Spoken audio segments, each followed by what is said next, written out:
Welcome back. If you're just tuning in, you're watching Zamel and Terence on this beautiful Thursday morning.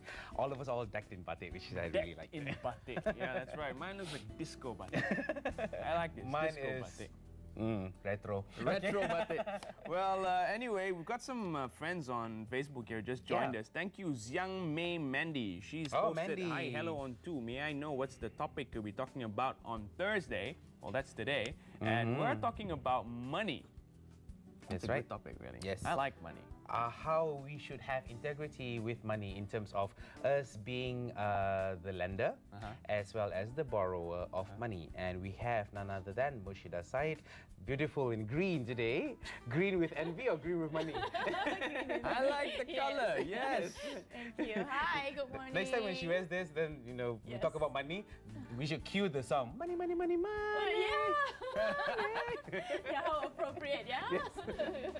Well, anyway, Murshidah, you know, we were talking off-air about the whole money culture and the difference between countries. I mean, in Singapore, it's quite evident and it's documented that they pay their bills on the dot. So if they owe it on the 1st of January, on the 1st of January, they bank in the cash or they pay Kudos the to bills. the KPI, huh? Yeah, it's really amazing. And there's hardly any debt issues in Singapore. That's Hardly. great, yeah. And you can see why they're one of the richest nations in the Good world. for the company and good for their personal... Correcto, Mando. It builds character. But over here, you hear of things like your, you know, astro kena potong, eye kena potong, eye, sorry, sensitive water, electricity, you know, and this is due to us paying our bills late. And that translates into everything else.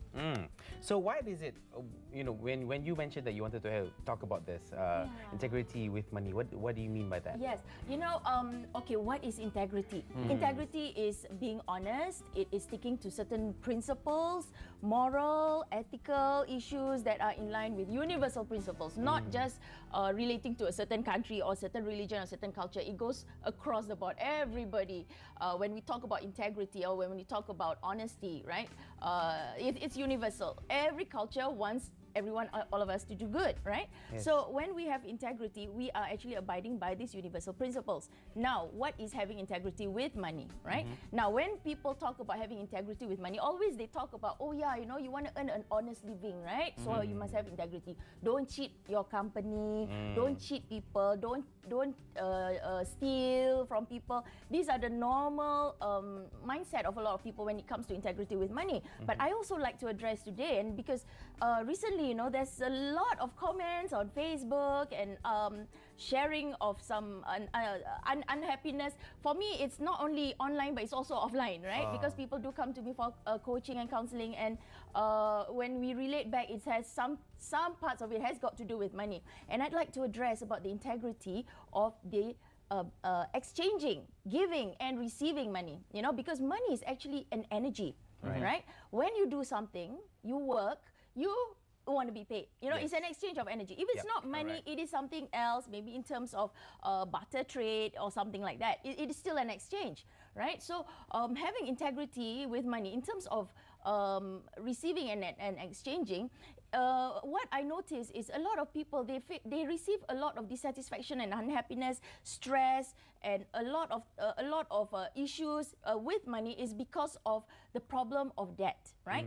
And they seem to accumulate a lot of debt. They buy things they cannot afford, and then after that they cannot pay them back, right? And they borrow some more, and then sometimes they borrow from friends, they borrow from relatives, and then they say, I'll pay you back when I have the money. But it doesn't seem, you know, it's most of the case, it's people have this problem of getting the money back. Now let's address this issue. Why is this happening? You know, now we are all in this society of the microwave society, instant access society. Everything want instant download. You know, so we want everything fast, right? But let's all be aware, because I was also in a state of unawareness before, right? I was in that state. So trust me, I'm coming up from a place where I have realization and I know it is wrong, and I think each and every one of us have to have this conscience, you know, and be conscious about this. When we borrow money, we must make it a point that we can pay it back. If you don't know,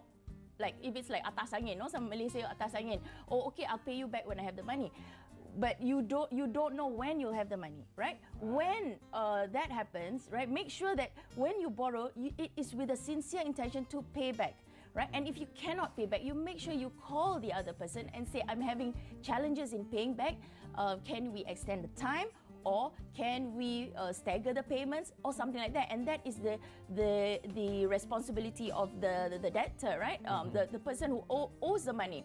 Now, it puts also the person who loans the money or the product, right?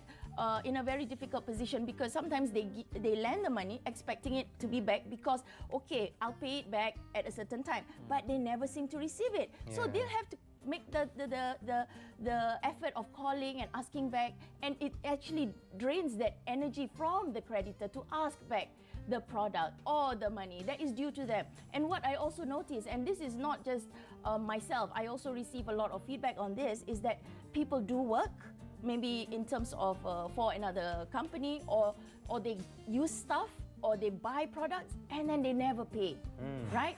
Either they buy it on credit or credit card and they never pay the credit card company. And they max it out. And they max it out and they keep buying. And they say, I'll pay it when I have the money, you know, and you max it, and they, in the end, they end up with more interest rate, they end up more in debt.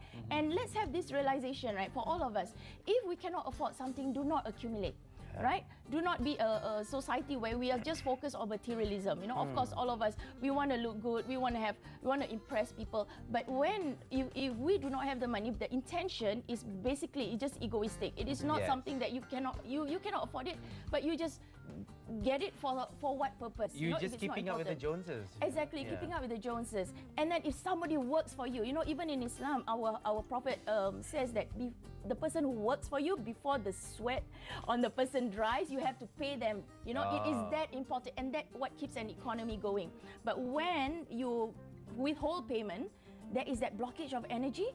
Maybe that person might need the money to do something else, and you do not, you hold back the money for whatever reason, right? And it is not right, right? If you cannot afford to pay the person, tell the person, I cannot afford to pay the person, I can only afford to pay this much. But if you say, okay, I'll pay you, and if the person works for you and you do not pay them back, it goes back to your reputation. It is just not nice, right? Yeah. Right.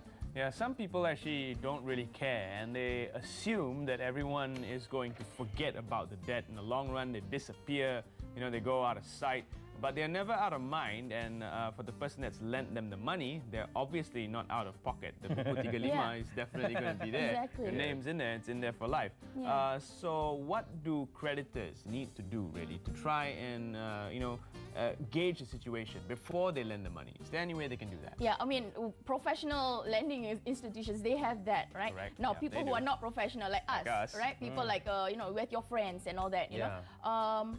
Notice how you feel. If, let's say, you have excess money, you can lend a certain amount, and you do. I always see it as, okay, this is the money, I do not expect it back. Right. But if the person gives it, it gives it. And it gives, you know, the energy within you shifts, you know, rather than you are forced to or you feel obligated to. And it's like, oh, I might need this money for my child or something like that, but I'll loan it first, you know. If you feel that feeling of like, you know, you don't really feel good about giving away, I say don't give. Because for me, when you transfer something, you know, it is energy. If you do something in charity, do it sincerely. If you want to help someone, do it sincerely. But if you feel that it is a burden for you, I say don't do it. When you feel heavy-hearted, yes, you right? feel heavy-hearted. And I always say, if, let's say, you can afford it, and you feel good, okay, I don't expect the money back, I'll give it to you, you know, and then you just give it, you bless the person. And if the person return it, by all means, you know, you receive it, okay? But do not expect it. If, let's say, you do need to lend it, because if the person is in desperation and all that, and sometimes you need to lend, if you want to get the money back, you know, you just make calls, have a serious talk, you know, meet up with a person one-on-one. If that person has problems, sometimes they run away. I have a lot of experience where people were trying to chase for payments or asking for whatever is due to them, and that person just runs away or doesn't pick up the phone, you know, and And this is actually, it actually reflects back on themselves. And this is a separate issue we can talk about, you know, why people actually do that. It is basically running away from taking responsibility. I can hear Terence sighing. Well, yeah, because we've all faced this. Yes. It's not like we're big-time money lenders at salons or anything like that. Your friend borrows a book or a video, doesn't return it, and you know, I really need this. I need to show this to my friends who are coming to my house. They want to watch this movie. Something simple like that. Yes. And the person runs away, doesn't want to return it, right? So I believe it is important, even if you want to keep that relationship with that person, go and meet the person. Tell that person heart to heart, you know, if you have problems paying back, or if you lost the product or the book or the video, it doesn't matter, but just tell me, you know. This is something that, you know, it is for the sake of our friendship. And if you have problems paying back, you know, it's okay.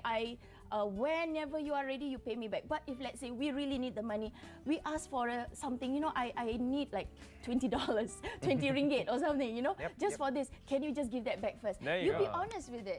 Now this one, I got it. Islamic element in right. I found this. Actually, my sister's Facebook wall was featuring this, and this actually came from Ustaz Don's wall. I think this is this is put up outside of a mosque or something. Yes, it is, and it says hutang wajib dibayar. You know, you as as a responsible person, you know, a person with love and respect.